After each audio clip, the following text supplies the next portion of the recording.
Today we're playing one of my favorite games. Tell me you're dating a narcissist without telling me that you're dating a narcissist. And if you've lived this, then I have a feeling you're going to be nodding your head a few times before this episode is over. So take me, for instance, the ex-wife. I'm crazy. I've been hearing it from people on both sides of each relationship, painting me with that crazy brush. And when I got involved with both of these men, everyone was crazy in their life. The ex-girlfriend, the old business partner, their boss, the neighbor. And you start thinking at some point, wow, this poor person, what bad luck that they've had in humanity. And then you're the one that's leaving. And somehow, congratulations, you're the newest member of the Crazy Ex Club. Here's what's actually happening.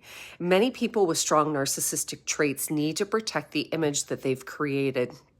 If ever relationship ends because the other person was crazy, they never have to look at their own behavior. And psychologists call this projection, attributing unwanted traits or blame to someone else for the protection of their image.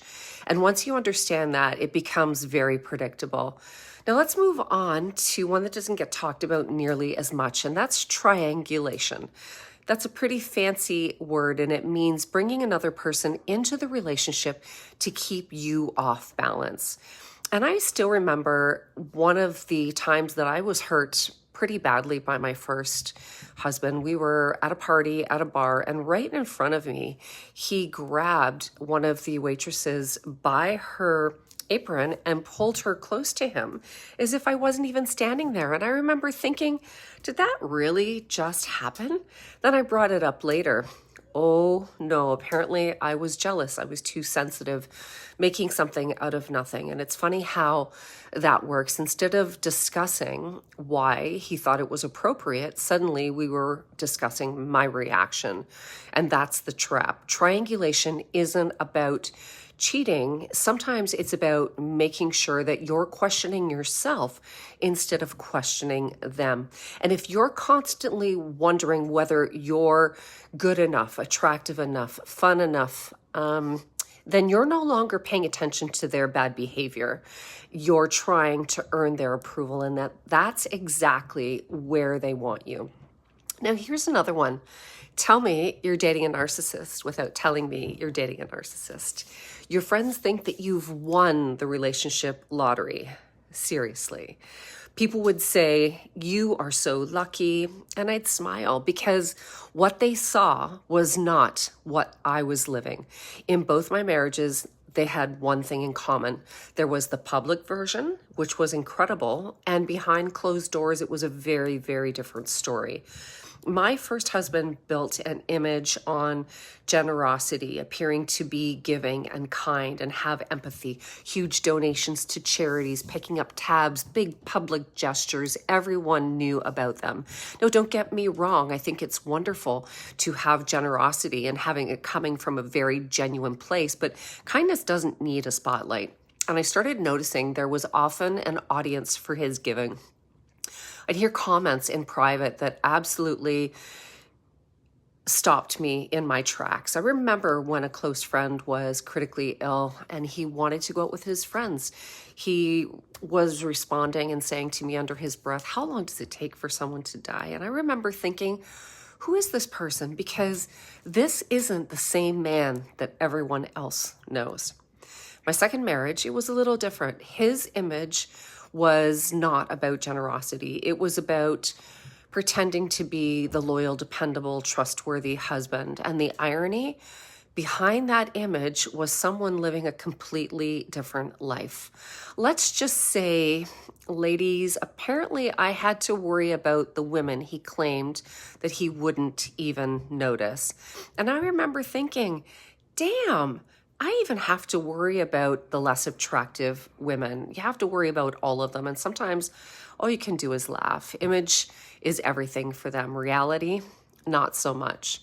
Here's one that I think everyone who's dated someone like this will understand immediately.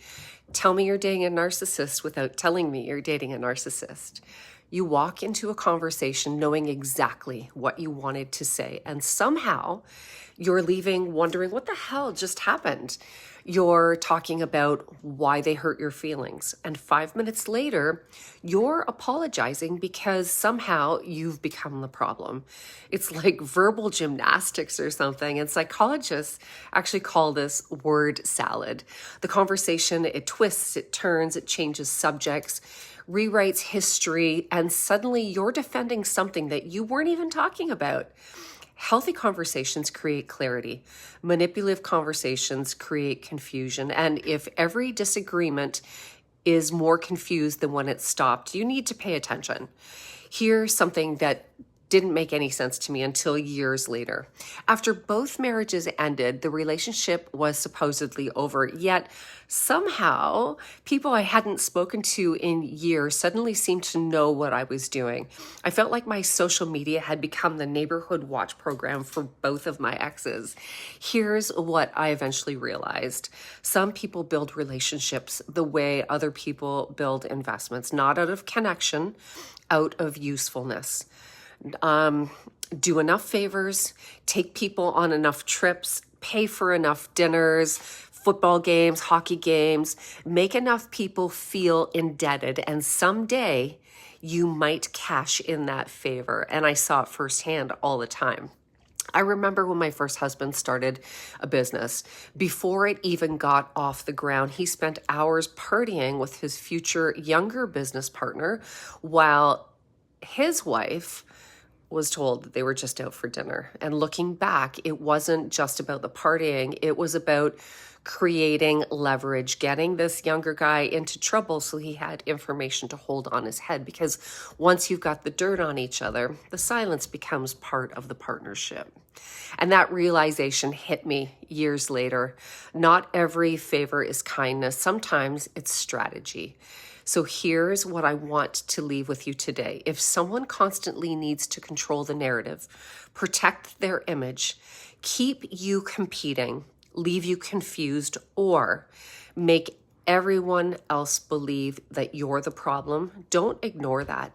Healthy love doesn't require you to defend your reality. It doesn't require you to shrink yourself to protect someone else's ego. And it definitely doesn't leave every ex looking crazy, because if everyone before you was supposedly the problem and now you are too, maybe, just maybe, the common denominator isn't the exes, it's the person telling the story. Thanks for hanging out with me today. And remember, the healthiest relationships don't make you question your sanity. They make you feel safe enough for you to be you. Until next time, keep choosing yourself.